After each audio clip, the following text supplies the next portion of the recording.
something has shifted in Genshin Impact lately. And if you've been paying attention to clear times, spiral abyss runs, or even just community discussions, you've probably felt it too. Permafrost teams, the classic freeze comps we've had since the early days, are suddenly performing like they've hit a completely new level. And not just good again. I'm talking about players calling this the highest damage ceiling in the game right now, which raises a really interesting question. How did one of the oldest team archetypes in Genshin go from reliable to potentially meta-defining again? Because this didn't happen overnight, and once you start tracing it back, it almost feels like Permafrost has been quietly evolving this entire time, building towards something. Old ice. If you rewind far enough, Permafrost used to be pretty simple. You freeze enemies, keep them locked in place, and stack damage while they literally can't fight back. That was the entire appeal. Teams like Ganyu, Mona, Venti, and Diona were everywhere. You had massive AoE, strong crowd control, and a gameplay loop that felt incredibly safe. Freeze everything, group everything, and delete everything. But there was a hidden limitation even back then. These teams were amazing at controlling enemies, but their damage scaling wasn't as explosive as newer archetypes that came later. And that's where things started to shift. Evolution. As the game introduced more complex enemies and boss mechanics, Permafrost started to lose some ground. You can't freeze everything. And when you can't freeze, suddenly the whole identity of the team feels weaker. But instead of disappearing, the archetype adapted. Characters like Ayaka improved single-target damage. Kokomi brought consistent hydro application and survivability. Kazuha amplified elemental damage and made rotations smoother. Each edition didn't reinvent Permafrost, it just patched a weakness. And this is where things get interesting, because at the time, it didn't feel like these changes were leading anywhere specific. It just felt like the team was staying relevant, until one character changed everything. Turning point. When Furina released, a lot of players immediately recognized she was strong. But what wasn't obvious right away was how perfectly she fits into Permafrost. Furina doesn't just add damage, she scales the entire team. She rewards constant HP fluctuation. She turns healing into a damage amplifier. And suddenly, something clicks. Permafrost teams already wanted stability. They already wanted controlled rotations. Now they also had a reason to continuously cycle healing and damage buffs at the same time. It's like the archetype gained a second engine. And that alone would have been enough to push it back into relevance, but then we got another piece. The core. This is where modern Permafrost really takes shape, because players started pairing Furina with a cryo support that does something very specific and very powerful. Escoffier. At first glance, she looks like a standard support, but once you actually break down her kit, you realize she's stacking multiple layers of value at once. She reduces resistance for both hydro and cryo by massive amounts, up to 55%.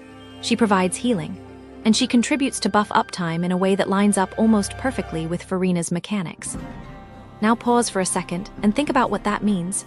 You have Furina amplifying team-wide damage based on HP changes. You have Escoffier enabling those HP changes while shredding resistance. And both of them are supporting the exact same elemental core, cryo and hydro. So now the question becomes, who actually takes advantage of all of that? The Nuke. This is where Skirk enters the picture. And this is the part where a lot of players start going, okay, this is different. Because Skirk doesn't just deal damage. She delivers burst windows that line up perfectly with everything we just talked about.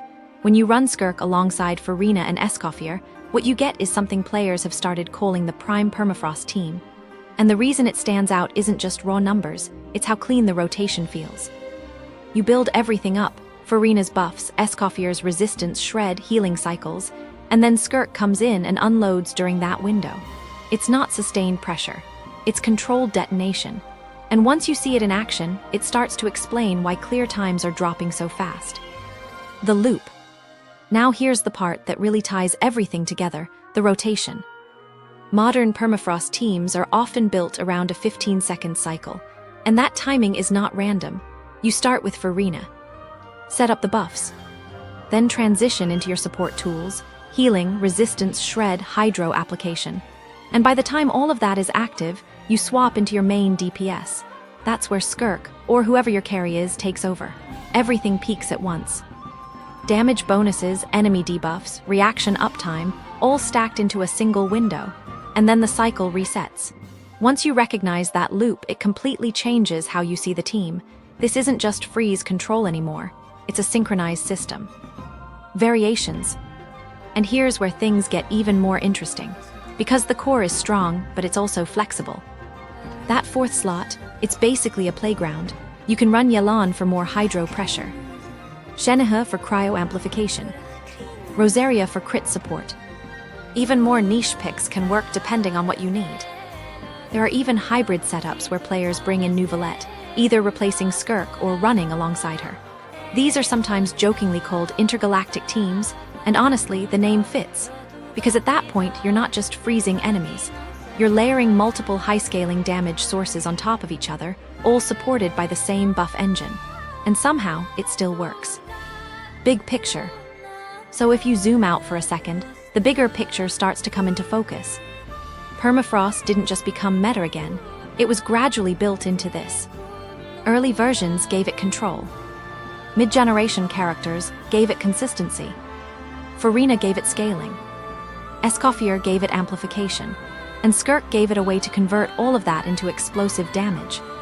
Each step solved a different problem, and now there aren't many problems left, which raises one final question. Was this intentional? Were these characters designed to come together like this, or did players just discover the synergy over time? Either way, the result is the same. Permafrost is no longer just a safe team.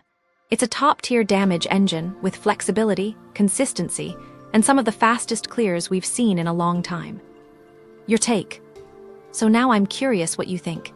Have you tried any of these new Permafrost setups yet? Are you running the full Skirk, Furina, Escoffier core, or experimenting with your own variations?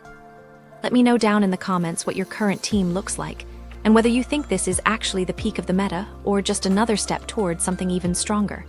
If you enjoyed this kind of breakdown, make sure to like the video and subscribe for more Genshin analysis like this. And yeah, maybe keep an eye on Permafrost, because if this is where it is now, I'm not convinced it's done evolving just yet.